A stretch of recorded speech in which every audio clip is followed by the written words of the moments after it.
The settlement on Kepler 442b had lasted 3 generations before anyone discovered what lived in the crystalline mountains beyond the radiation shields.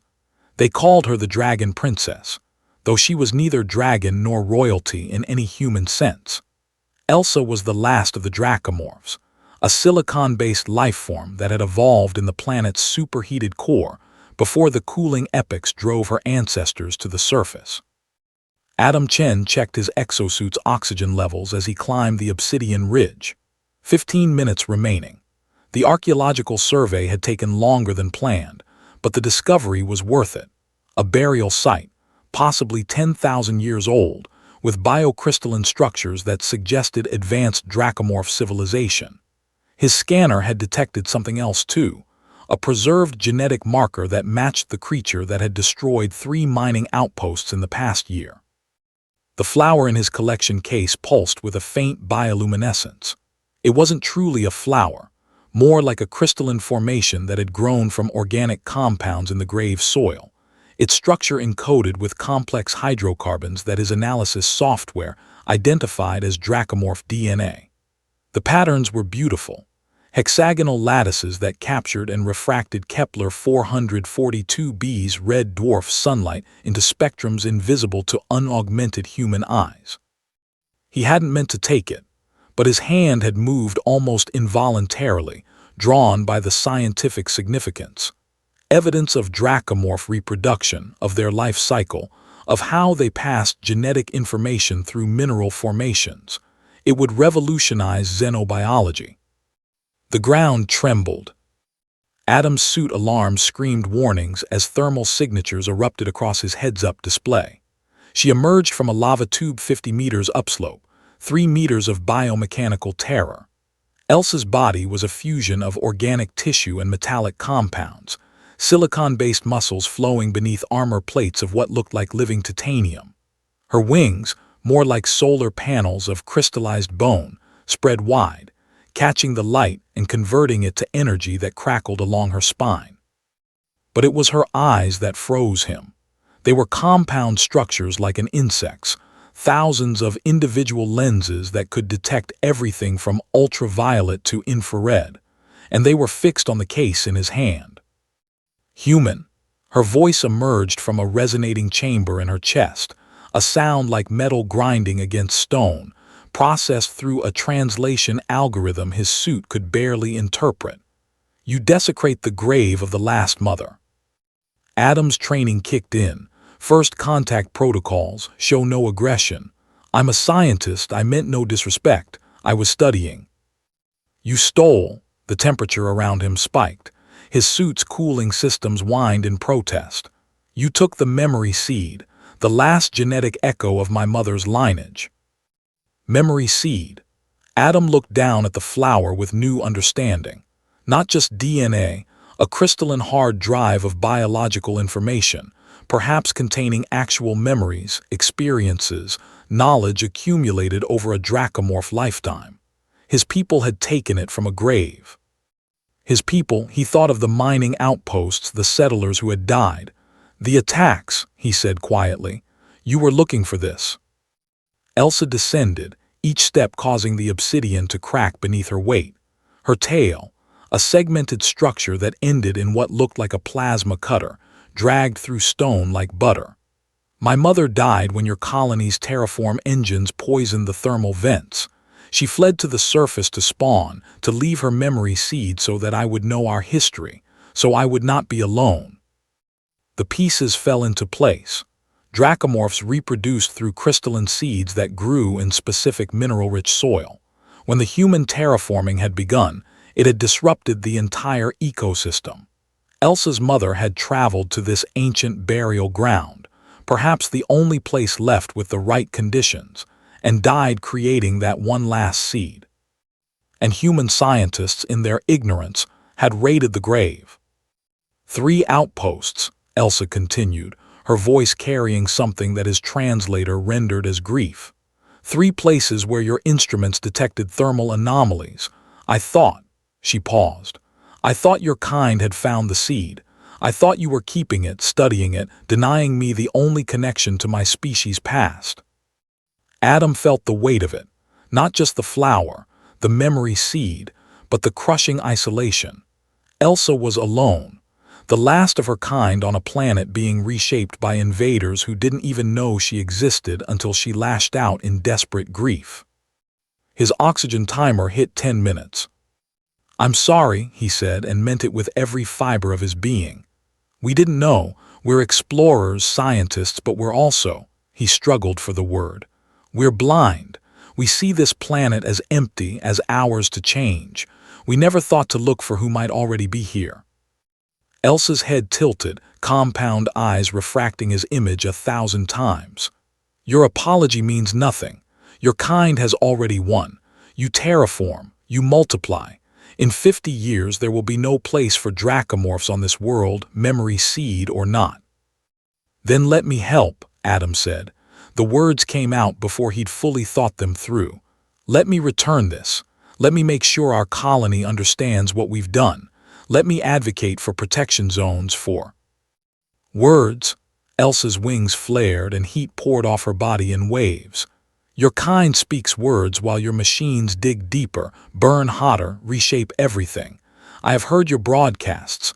I know your treaties mean nothing when profit calls." She was right. Adam had seen it himself.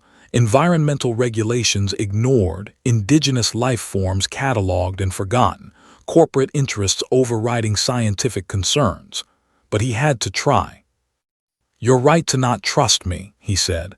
"But I'm going to return this anyway, not because it will fix anything, not because it erases what we've done, but because it's yours and it was wrong to take it." He opened the collection case and held out the memory seed. Elsa stared. Her entire body went still, so motionless that for a moment Adam thought she'd somehow shut down. Then slowly, she reached out one taloned hand, a delicate appendage that ended in 3 manipulators capable of both crushing stone and handling microscopic components. She took the seed and collapsed. Adam lunged forward instinctively as the massive dracomorph crashed to her knees, wings folding inward. Alarms screamed as he approached, radiation warnings, heat alerts, biohazard notifications, but he ignored them all. "Elsa." Her compound eyes had closed, thousands of lenses dimming simultaneously.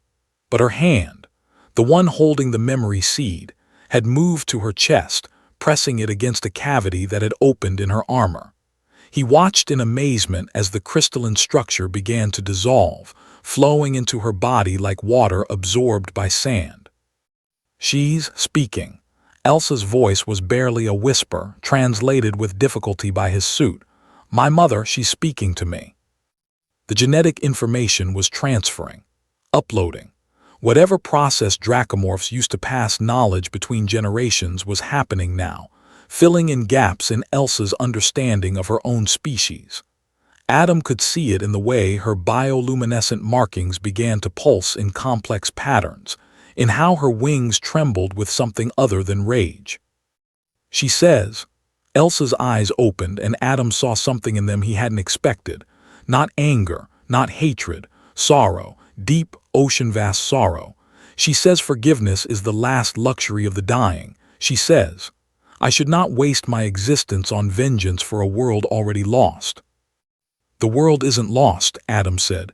"Not yet, not if." "Your kind killed her." Elsa's voice was steady now, stronger. "Your terraform engines, your mining operations, your progress destroyed the thermal ecosystem that sustained my people for 2 million years. In 3 generations, you accomplished what no asteroid impact or climate shift ever achieved." Adam had no response. It was true. "But," Elsa stood, her full height towering over him, "she also says that isolation ended the first dracomorphs long before humans came, that we became so afraid of the lithophage plague that we sealed ourselves away from each other, and when the plague came anyway, we died alone." Her compound eyes fixed on him. "She says that the worst death is the one you choose yourself, through fear." She looked at the crater where her mother had died. "I cannot forgive your species, but my mother's final memory is not of hatred. It is of hope that someone, human or dracomorph, would understand what was lost, and would care. Adam's oxygen hit 5 minutes. I care, and I'll make others care, I promise you. Promises. Elsa turned away toward the lava tubes that led to her home in the deep places. Humans make many promises, but you, Adam Chen, she spoke his name, having somehow extracted it from his suit's identification beacon. You returned what was stolen. That is not a promise. That is an action. She paused at the tunnel entrance. If you survive, if your colony survives the choices it makes, build a monument here, not to apologize, not to absolve guilt, but to remember that this world was not empty when you came. Can you do that? Not promise. Do. Yes, Adam said, I'll do it.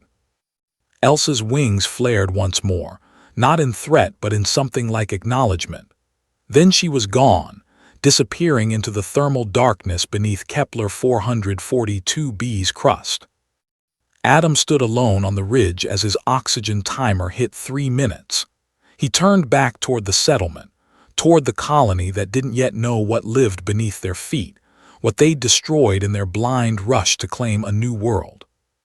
He had work to do, not just a monument but testimony, evidence, a voice for a species that had been silenced before anyone knew to listen. The dragon princess had collapsed not from weakness, but from the weight of a mother's love transmitted across death itself. And in that moment of vulnerable grief, she had taught Adam something no human authority had managed, that the cost of expansion was measured in more than resources and territory. It was measured in memory seeds that would never grow, in voices that would never speak, in an entire world's worth of wonders that humanity would never know existed, because they had never bothered to ask if anyone was home.